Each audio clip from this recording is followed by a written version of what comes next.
I'm getting ready to watch the debate. So let's do a quick little rundown on what the rules will be, and then I'll tell you what the talking heads on the news, what they're talking about, because this is a big day for them. They're very excited. Only Joe Biden and Donald Trump qualified for the debate. You have to have like your name on the ballot in enough states that you could potentially win enough electoral college votes to win the election.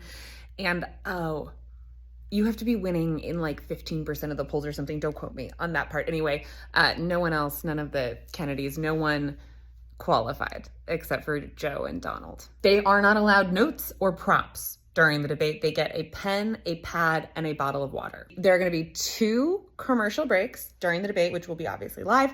And during that time, the candidates are not allowed to speak to like campaign advisors or anyone like that. There will be no audience. And this is the big one. When the other person is talking, the candidate that's not talking, they're going to be muted. It's going to be fascinating because like essentially they're standing, I think 8 feet apart. I don't know like how loud you have to talk for the other guy's mic to pick you up. Obviously in the room, they're going to hear each other interrupting each other. So they just pretend that's not happening and then talk directly to camera. I assume that's probably the best move, but it's probably hard to maintain. Anyway, this is the most exciting rule. This is the big one. We're all waiting to see how it plays out. And then the talking heads. Over at Fox, they are talking about immigration.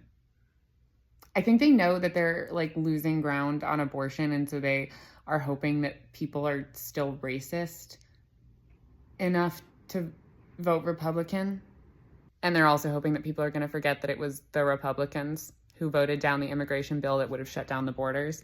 CNN is hosting the debate, so like they're super proud. All their little banners talking about it say the CNN presidential debate, and the other networks, they're like, you can watch it here too. They're all having on advisors from various campaigns, past and present. I've been switching back and forth a lot, but I think it was CNN had Mary Trump on because she's going to be in the spin room for Biden along with like Gavin Newsom. Fox is saying, and maybe this is true, that Trump has said that whoever his VP pick is going to be in his spin room. I'm sure, actually, I think he might just announce it at some point tonight as like a diversion strategy or an attention grab. But if he doesn't, I bet that like all the 3 people in main consideration, they're all going to be there. We're not going to get any information unless it's an actual announcement, I think. Do you have predictions? What do you think is going to happen? We'll meet back here later to discuss.